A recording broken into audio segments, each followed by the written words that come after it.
Beirut, 1974. A passionate crowd of Arabs gathers for the funeral of one of their former leaders. Mohammed Amin al-Husseini was a controversial figure throughout his life. A man whose decisions fundamentally affected the lives of his people. At just 26, he rose to claim the title Grand Mufti, the spiritual and political leader of hundreds of thousands of Palestinian Arabs. He is a character who, even now, polarizes opinion, particularly between Jews and Arabs. To many Jews, he is a man who collaborated with the Nazis and provides clear proof that all Arabs utterly despise them. He clearly supported the extermination of millions of Jews. In his own words, he said, "Kill the Jews wherever you find them. This pleases God, history, and religion." He even went as far as recruiting Muslims to form a special division of the dreaded SS. The Mufti, as he himself acknowledged very clearly in his memoirs, was perfectly aware of the genocide. He was perfectly aware of the fact that the Nazis were perpetrating a genocide of European Jews. But to Arabs, he was a man simply seeking to protect his people's rights to a territory that is now no longer theirs. In fact, to many, he was a prophet who foresaw the destruction of his homeland and only wanted to defend it. So what were his motives? How much did he really support Hitler and the Nazis' intentions towards the Jews? It's not simply a matter of history, as the Grand Mufti's actions and influence have had a significant impact on the Middle East of today.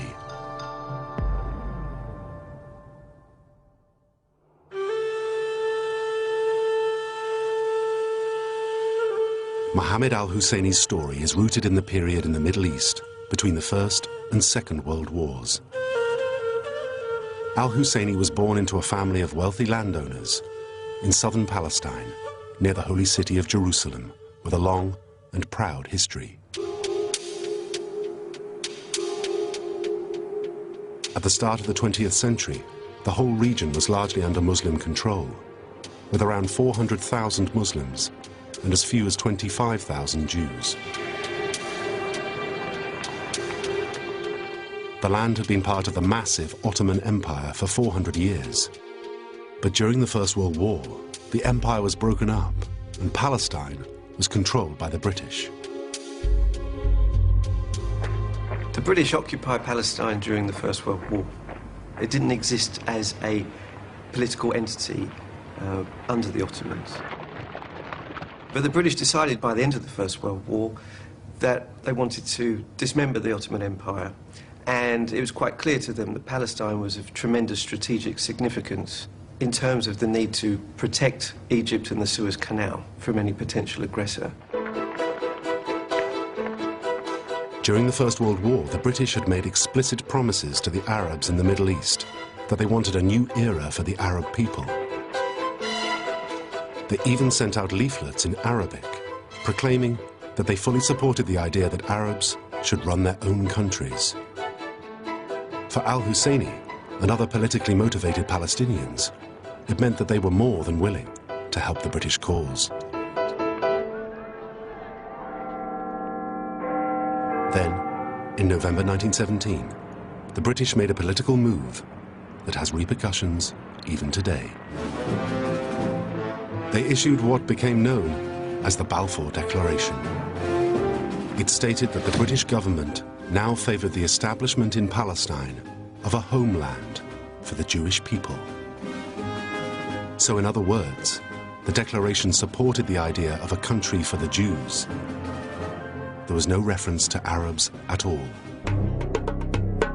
For al-Husseini, the Balfour Declaration was devastating news. And it was this that would cause him to set out on the path that would ultimately lead him to collaborate with the Nazis. He wasn't prepared to stand by and see his homeland simply given away by the British. He decided to fight. During the Muslim festival of Nebi Musa in Jerusalem, an anti-Jewish riot broke out in protest at the Balfour Declaration.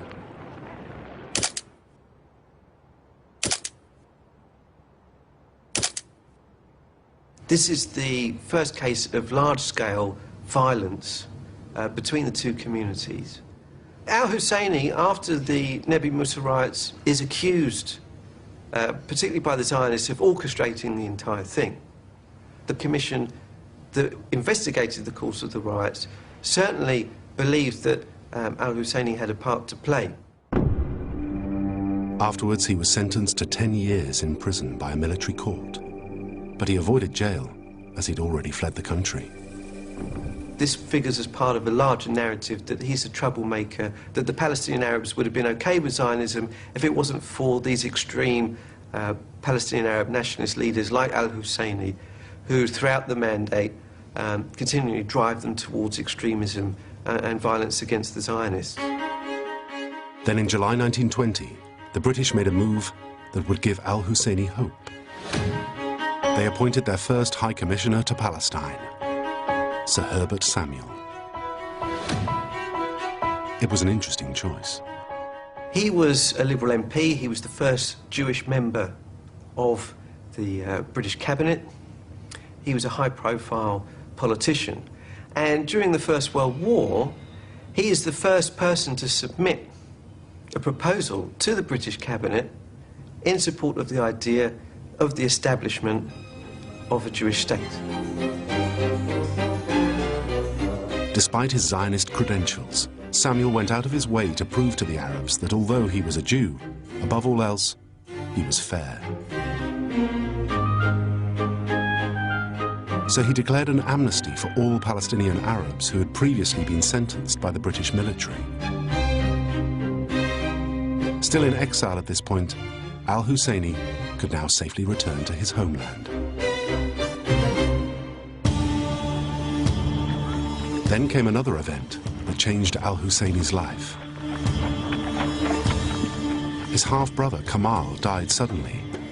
He was the Mufti of Jerusalem, the Palestinian Muslims' spiritual leader. His funeral was a lavish occasion attended by thousands. His death left a serious power vacuum in Jerusalem. It was a situation that the British had to resolve quickly. Samuel realized that if there was any chance of creating stability in the region, then the right person had to be appointed as the Mufti's successor. Samuel wasted no time in selecting Mohammed Amin al-Husseini to fill the role. To enhance the authority of their chosen man, the British suddenly bestowed a brand new title on him. Not only would he be the Mufti of Jerusalem, he would be the Grand Mufti of Palestine. That is the spiritual leader of not only Jerusalem's Muslims, but of all Muslims in Palestine. It was a job for which he was barely qualified. The kind of education that would be relevant to the post of Mufti is, of course, religious education, theology. And he didn't achieve this. He started, but he interrupted to go to serve in the army in the First World War, and never resumed this education. So he has to be someone who very much learned in Islamic theology, and that was certainly not the case with Amin Husseini. So this person who was designated as the Mufti of Jerusalem and Grand Mufti of Palestine by the British authorities in 1921 was barely 26 years old, so very, very young person for the job. He was such an unlikely choice that even his own people didn't think him fit for the job. He was not even part of the 3 persons that were selected according to the normal procedure by the community of religious persons in Palestine for the job. So he was just picked by the British High Commissioner for Palestine, Herbert Samuel, who happens to be a Zionist himself, actually, who picked just Amin Husseini and designated him in this job this job that the British authorities had renamed Grand Mufti of Palestine in order to stress the fact that this was the highest spiritual authority on the territory of their mandate. But despite his lack of qualifications, al-Husseini took office on May the 8th, 1921. And from then onwards, his power and authority seems to keep on growing. Allahu Akbar, Allahu Akbar. Allahu Akbar, Allah.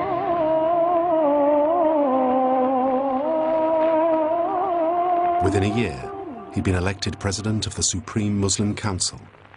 At the age of just 26, he was now both the religious and political leader of the Arab community in Palestine, making him a hugely powerful player in the politics of the Middle East.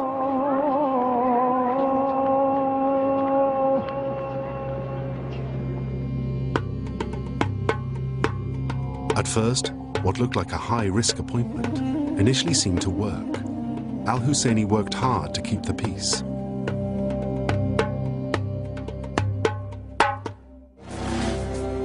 Towards the late 1920s, there were regular violent clashes between Palestinian Arabs and Jews. Jewish properties and even synagogues were attacked and destroyed. But the Grand Mufti was often seen attempting to restore order during the violence.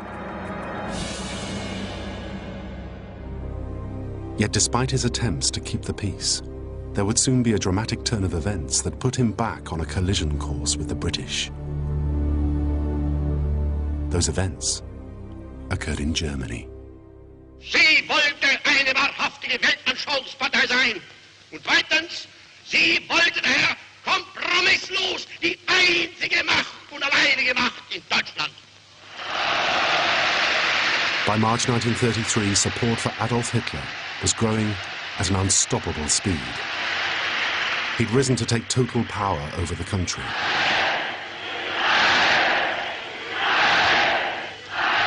He brought democracy to an end, and now, for the first time as dictator, he turned his attention to his driving and overall ambition, the destruction of the Jews.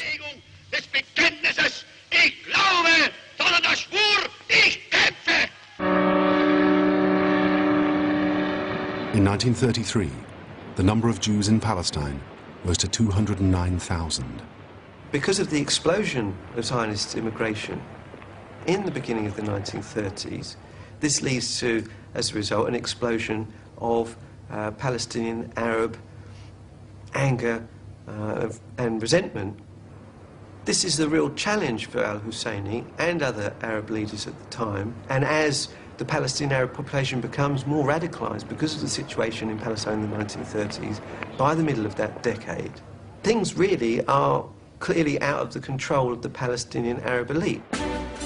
By 1937, the number of Jews had risen again. The figure now stood at 396,000. But rather than the Mufti blaming the Germans for this influx, the German consul general in Palestine, Heinrich Wolf, informed the Führer that Palestinian Muslims were making sympathetic noises towards the new Nazi regime. New Jewish communities with extensive building programs were continuing to populate Palestine. But news for the Arab population was about to get even worse. In London, the British government rejected a demand made by al-Husseini and other Arab leaders for an official council, designed to give them more control over their homeland. It was a bitter blow to their hopes of establishing a group to represent the views of the wider Palestinian Arab population. The members of Parliament who rejected the proposal of a legislative council did so because of the fear that this would undermine Britain's commitment to Zionism, and there was widespread belief in the Houses of Parliament that Zionism was per se a good thing.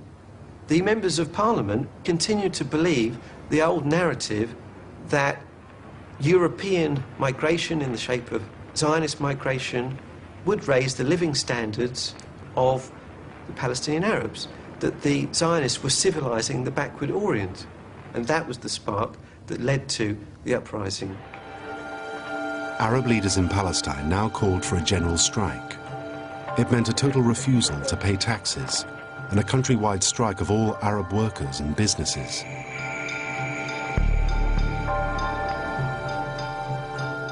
The Arab leadership quickly organized themselves to coordinate further political demonstrations and strikes. They formed the Arab Higher Committee. Its role, to make demands of the British government during the unrest. The head of this new organization was the Grand Mufti himself. The Grand Mufti declared that the strike would continue until all Jewish immigration into Palestine was stopped. During the summer of 1936, the strikes brought the region to a standstill. Shops and businesses were forced to close throughout Palestine. It immediately caused widespread unrest. As violence broke out, the country's infrastructure was smashed. The transport network was sabotaged. British troops were sent in to quell the rising violence. They targeted Arab gangs who were attacking Jewish communities indiscriminately.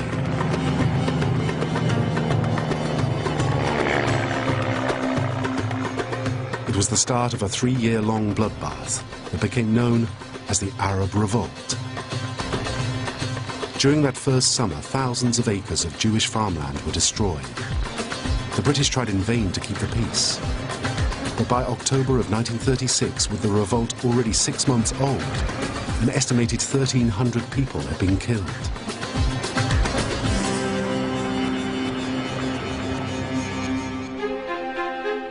The British set up and dispatched a committee to the region, known as the Peel Commission. Its task was to investigate the reasons for the clashes and to come up with solutions. But their recommendations would only make things worse for the Palestinians. The Peel Commission came to conclusion, including a recommendation which were very clearly tailored according to the wishes of the Zionist movement, that is the partition of Palestine. That was the first clear pronouncement from a British source, official source, on the issue of partition. And of course that was vehemently rejected by the Palestinians, including the Mufti. The new map gave the Jews their own land in the north, with the British retaining the area around Jerusalem. Fearing that their country was about to be carved up, violence again flared in the region. In 1937, al-Husseini was deposed as president of the Supreme Muslim Council by the British authorities, and the Arab Higher Committee was declared illegal. Unrest in Palestine. Suspecting that the Higher Committee had incited Arab leaders to start a holy war against the British government, police swooped on the secret headquarters of assassins and rebels. Many arrests were made. The Grand Mufti of Jerusalem, head of the Muslim Supreme Council, was deprived of office. The frontiers are guarded with special vigilance. All roads leading to Jerusalem patrolled. The British government is determined to stamp out terrorism.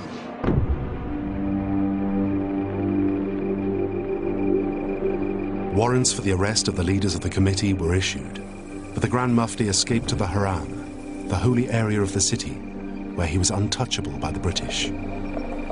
After 3 months in hiding, he fled the country and began a tortuous journey that would end at the very heart of the Nazi regime.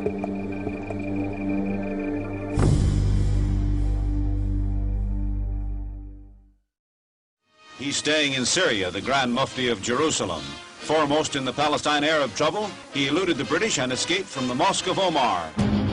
Now in exile in Syria, he continued to direct the war against the British.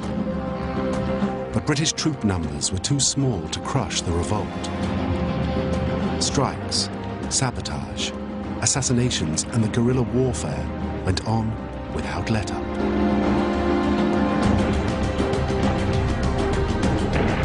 British military presence was small in comparison to the Palestinian Arab forces. They were being overrun.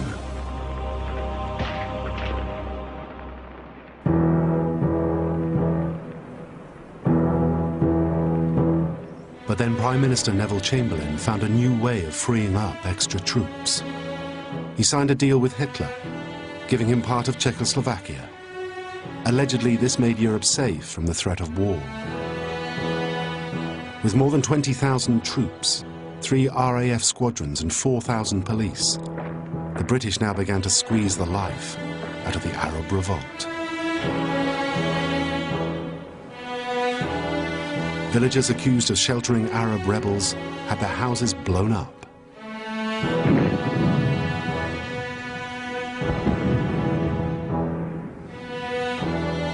Those Arabs suspected of taking part in the fighting were killed or beaten. Thousands of men were rounded up and imprisoned in detention camps without trial. At least 112 Arabs were hanged for taking part in the rebellion.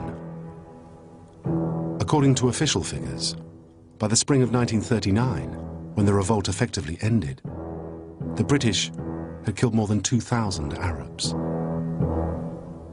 The British crush the Arab uprising, which was the most significant challenge to British imperial authority in the 1930s, and a testament to the Palestinian national movement at that time.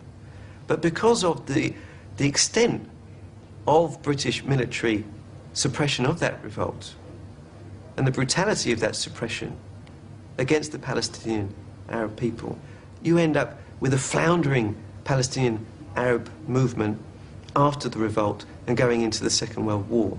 And the movements of al-Husseini after the revolt are really a testament to that floundering of the Palestinian Arab national movement that's completely lost after the revolt and after it being crushed by the British.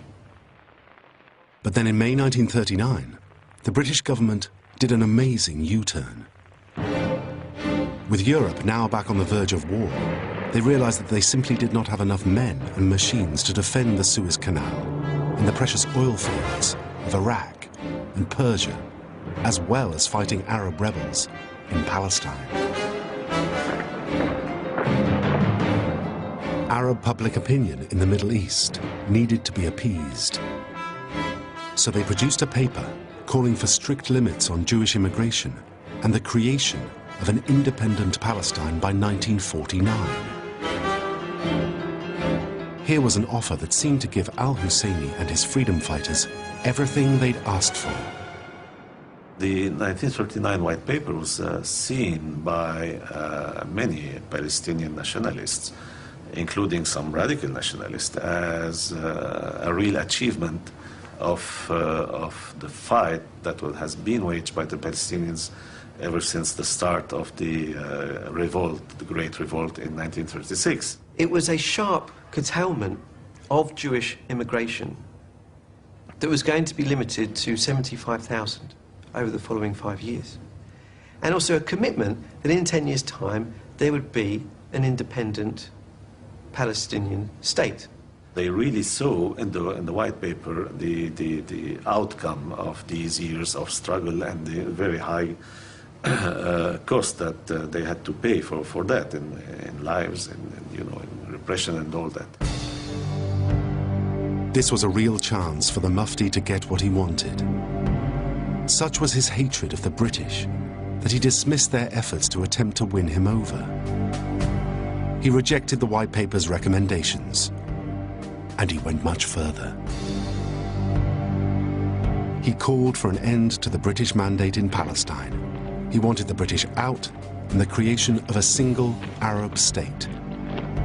The forces that propel him to collaborate with the Nazis were now inevitable.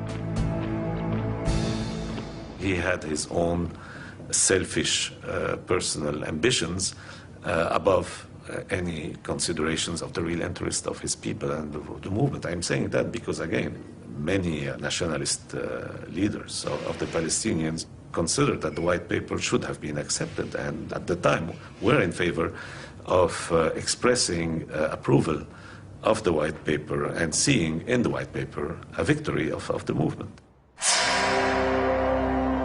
Now the Grand Mufti was effectively at war with the British, and he desperately needed allies. He gave a clear indication of who they might be. Al-Husseini was quoted as saying, "What do we care who backs us, or who we align ourselves with, as long as it helps us to attain our goals? We have a common enemy, the British and the Jews."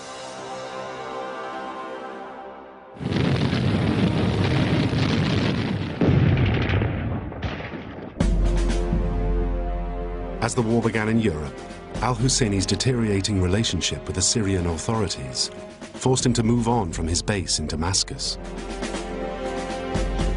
This time, he made for the Kingdom of Iraq. In Baghdad, he continued his political agitating, and in 1941 was involved in an anti-British revolt. From his base in Iraq, he issued a fatwa for a holy war against Britain.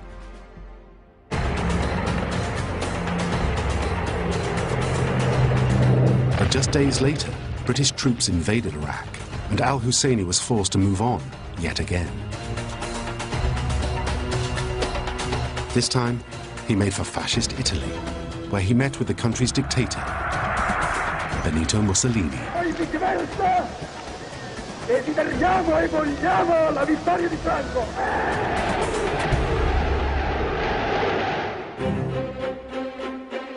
Whilst in Italy, the Grand Mufti prepared a declaration confirming his support for the Axis powers. He was officially declaring his allegiance to the Nazis and their supporters. Within days, it had been sent to the German embassy in Rome. And on the 6th of November 1941, the Grand Mufti entered Berlin for the first time to meet directly with German officials. When the Mufti arrived in 1941 in Berlin, he was, of course, greeted by many Nazi officials, especially those who were in touch already with him and in charge of operations in the Middle East, the political and strategic operations of Nazi Germany in the Middle East. But he, of course, requested to meet the Führer. He believed that his own stature meant that he had to meet in person the chief of the Nazis. The Hitler was not very much enthused about this idea of meeting a person like that. Although reluctant to meet in person with the Grand Mufti, Hitler was told by his advisors that it might be useful in convincing him to help Germany win over the Arab population of the Middle East. So on November the 28th, 1941, the Grand Mufti was ushered into a private room in Hitler's chancellery.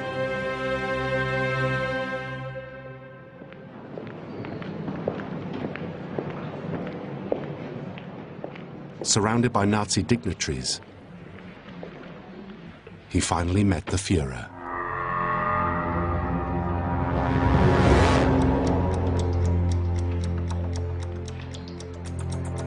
It wasn't a long meeting, but Al-Husseini appeared to get what he so desperately wanted. Hitler was saying, give me some time, let us develop our military strategy, and when we'll be in the military position of dominating this part of the world, we will fulfill your desires of independence. But until then, I have political considerations, so you have to accept my pledge, and that's it. And this was the only meeting Hitler ever gave the Mufti. The deal was pretty clear. While the Nazis stopped short of actually recognizing an independent Palestine, Hitler was planning to deal with the Jews who'd settled in the country.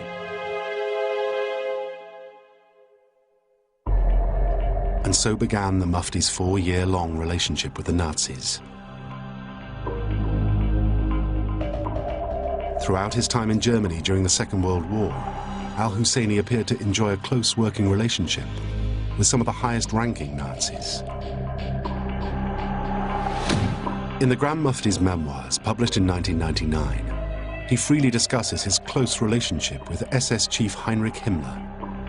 the man who was the architect of the extermination of the Jews.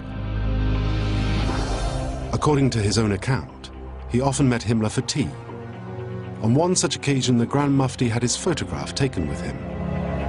It contains a signed dedication from Himmler to His Eminence the Grand Mufti, a memento. This wasn't the only exchange of gifts between Mohammed al-Husseini and the Nazi leaders. The Grand Mufti even went to such lengths as having a Persian rug specially made for the Führer himself.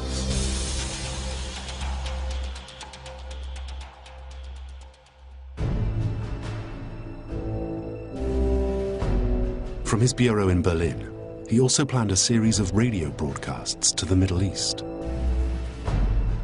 His first came in December 1941, and he continued to broadcast throughout the entire war. But then his involvement with the Nazis became deeper and darker.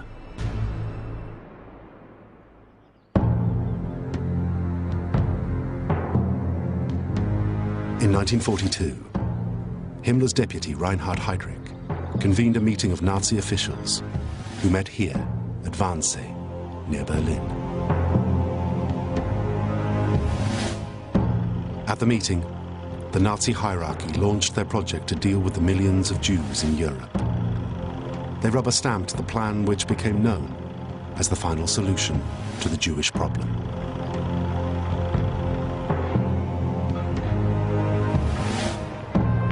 It meant the systematic rounding up of Jews and their extermination in death camps all over Europe.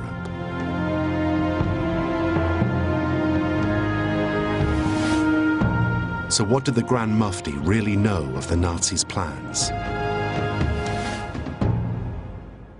The Mufti, as he himself acknowledged very clearly in his memoirs, was perfectly aware of the genocide. He was perfectly aware of the fact that the Nazis were perpetrating a genocide of European Jews.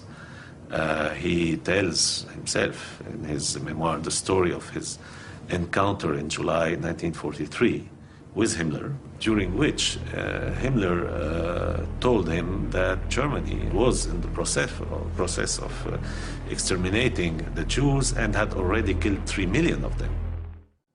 Über den Bergen von Bosnien. Deutsche Kampfflugzeuge zerstören die Schlupfwinkel kommunistischer Banditen.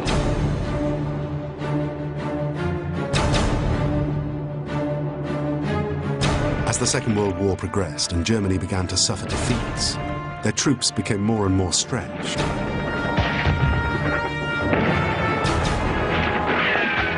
One area of conflict where there was a desperate need for military support was the Balkans. There, the communist partisans were growing in strength. The Germans needed more resources urgently, especially soldiers. One possible solution was the drafting of Bosnian Muslims. But they had been strictly forbidden by Muslim leaders from collaborating with the Nazis.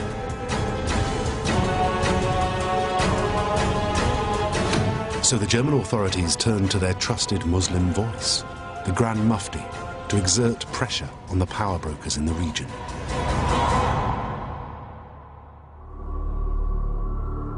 In the spring of 1943, the Mufti successfully convinced Bosnian Muslims to ignore the clerics.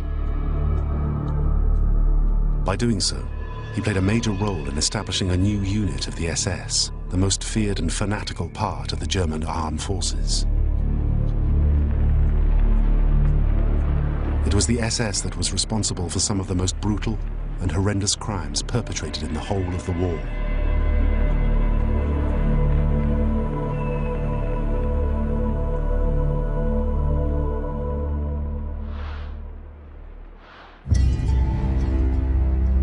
The unit that the Grand Mufti helped set up became known as the 13th Waffen-SS Mountain Division and consisted almost entirely of Muslims.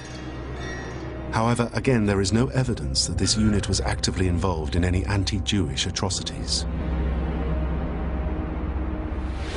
But the Grand Mufti went further. He wrote letters to European leaders urging them not only to stop sending their Jewish citizens to Palestine, but to actively redirect them to Poland. He knew that there were concentration camps. That was publicly known.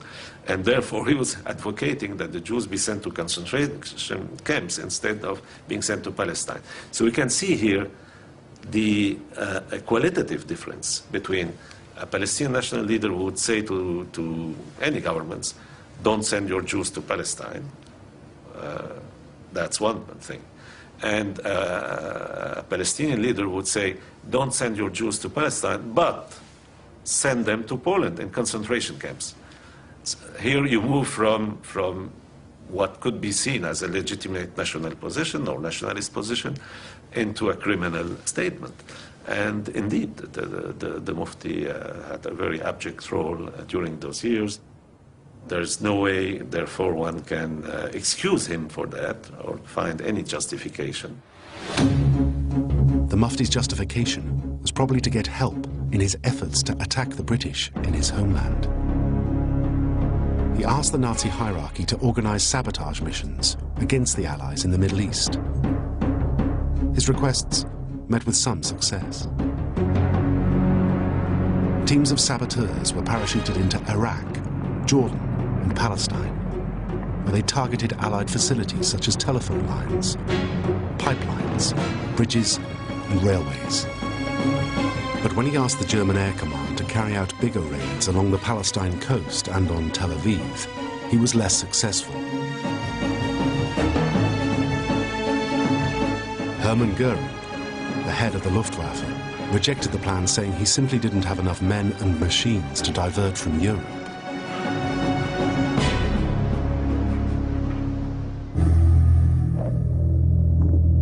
But despite being let down by the Nazi hierarchy that he had come to trust, he continued to throw his support behind them.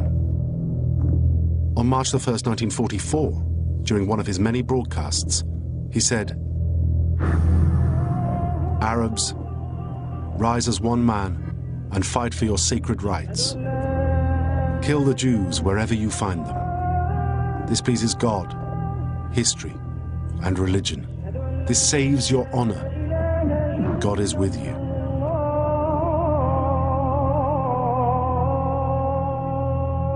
We are not here dealing with, let's say, a kind of average nationalist leader fighting for the independence of his nation, for the liberation of his nation, and willing to make some tactical compromises or alliances for that purpose. No, we are dealing with somebody who believed in a real convergence between himself and what he represented and the Nazis on the terrain of anti-Semitism.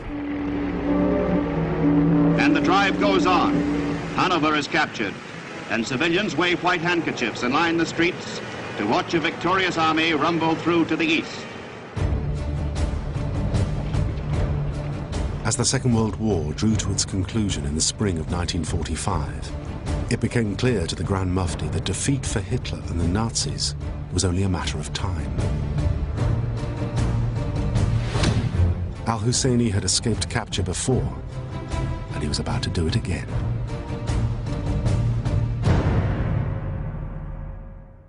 This is the defeat of Germany.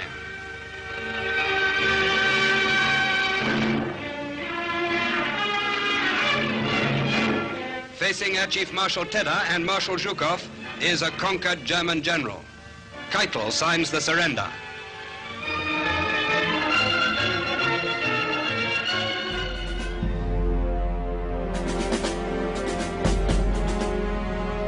Just a day after Germany surrendered to the Allies, Al-Husseini boarded a plane for neutral Switzerland. But he was denied political asylum and moved swiftly on to Paris. A year later, in the spring of 1946, the Grand Mufti's actions during the war were examined at the Nuremberg trials. The Mufti was not indicted as part of the Nuremberg tribunal and all that. There wasn't enough evidence accumulated against him, despite the efforts of course, the Zionist movement. The fact is that, of course, Husseini did everything I mentioned in terms of propaganda, contribution to the propaganda. He was a close collaborator of the Nazis, but he was not himself directly involved in war crimes.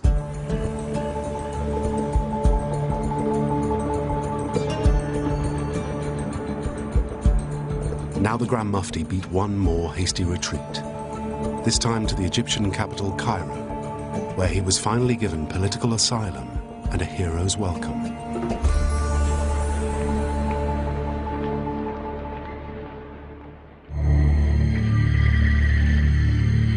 So what is one to make of the Grand Mufti of Palestine? To some, he was simply a committed nationalist religious leader, one who was driven into the arms of the Germans by an unsympathetic British government, which repeatedly let him and his people down. They see him as a man faced with losing everything he'd promised his people he would protect. A man who would go to any lengths to see his Palestine remain solely in the hands of the Arabs. Some people in the Arab world had tried to if not justify, at least to find attenuating circumstances for the Mufti's collaboration with Nazism through the famous saying, the enemy of my enemy is my friend. But to others, his relationship with the Nazis is damning. When you know about the nature of the force with which you are allying, and this force is committing such a huge crime against humanity, then this enemy of my enemy does not really hold water as an argument. The abjection, the abomination of collaborating with such a regime is clear.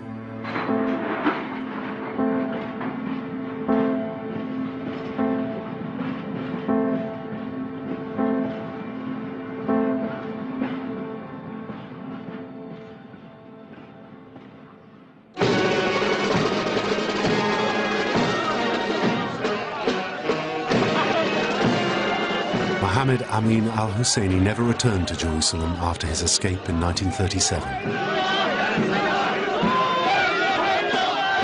The Grand Mufti of Palestine eventually died in exile in Beirut in 1974, aged 79.